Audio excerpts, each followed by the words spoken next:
Student, you are welcome in our SST class. I am Madhuri Bharadwaj. I am your SST teacher. Today we will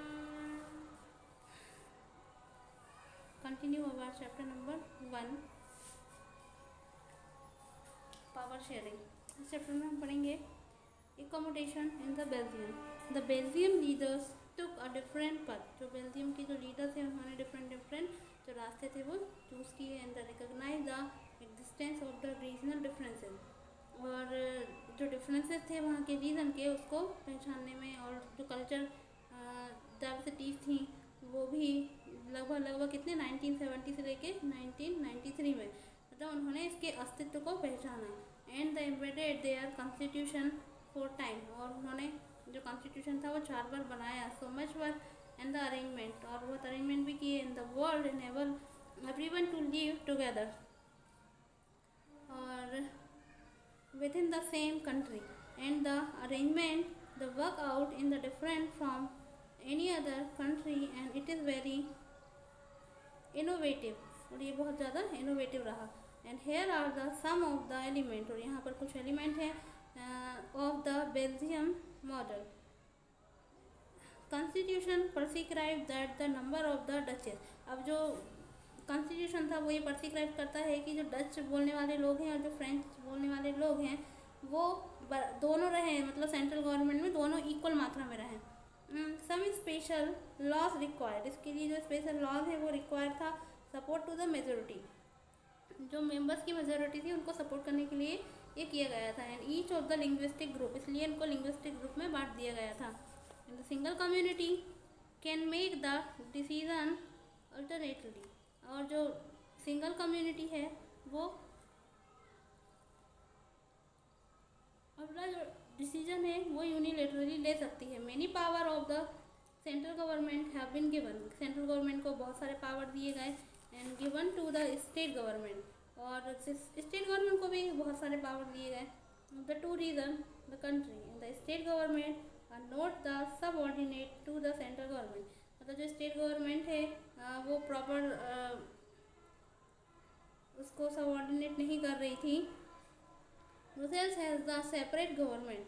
जो Brussels जो थी वो separate government बन गई थी in the both of the community, जिसमें दोनों community equal मात्रा में थी. मतलब दोनों के रिप्रेजेंटेटिव जो थे वो उसमें बराबर मात्रा में थे. French speaking people accept the equal representative Brussels because the Dutch speaking community. और इसमें जो फ्रेंच स्पीकिंग थे और जो डचेस स्पीकिंग थे दोनों के बराबर सदस्य थे. Community has accepted the equal representation in the central government. और ये सेंट्रल गवर्नमेंट में एक्सेप्टेड थे. Apart from the central and the state government. और यही मेन पार्ट रहा है सेंट्रल का और स्टेट गवर्नमेंट का. There is the third kind of government, जो कि थर्ड काइंड ऑफ गवर्नमेंट बन गई. This is the community government is elected by the people belonging to the one language community. और यही इलेक्ट किए गए लोगों को जो कि वन जो लैंग्वेज थी, इस कम्युनिटी की जो लैंग्वेज थी वहीं से बिलोंग करती है. Dutch, French and the German speaking no matter. अब कौन से कम्युनिटी के लोग हैं, मतलब कौन सी स्पीकिंग वाले लोग हैं, ये मैटर नहीं करता है. No matter for their live. The government has to the power repeating culture. और जो गवर्नमेंट है उसको ये पावर है कि वो कल्चर, एजुकेशनल और लैंग्वेज रिलेटेड इशूज़ जो है वो हैंडल कर सकती है. You might find the Belgium the model is very complicated. हाँ, बेल्जियम का जो मॉडल था वो था तो बहुत complicated. In the indeed it is very complicated then for speaking living in the Belgium. But these are agreement worked well so far and the help to the avoid civil strike between the two major communities and the possible division in the country and the linguistic line when many countries of the Europe came together to the from the European Union. Brussels was the chosen as a headquarter. और वहाँ पर उनका जो headquarter था उन्होंने कौन सा choose किया था? बेल्जियम को चूज़ किया था. What do we learn from these two story? हम इन दो स्टोरी से क्या सीख सकते हैं? बेल्जियम और श्रीलंका की.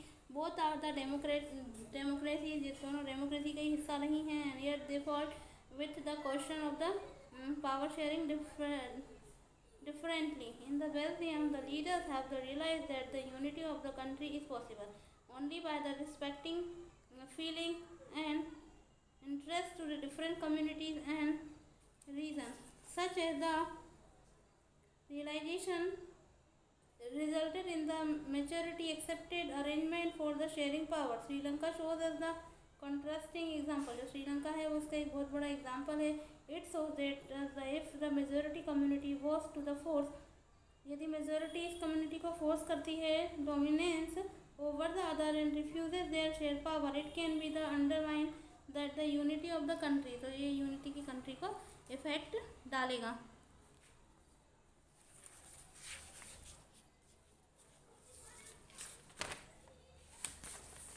तो कम्युनिटी जो जब उसमें रिप्रेजेंटेटिव थे जो हर लैंग्वेज के, तो वो इनको इक्वल दर्जा दे दिया गया. तो इसलिए फिर उनका जो कन्फ्लिक्ट था वो कन्फ्लिक्ट शांत हो गया. तो उनकी जो लड़ाइयाँ थी वो बंद हो गई और शांति का माहौल क्रिएट हो गया. It's enough for today. We will continue tomorrow. Thank you so much.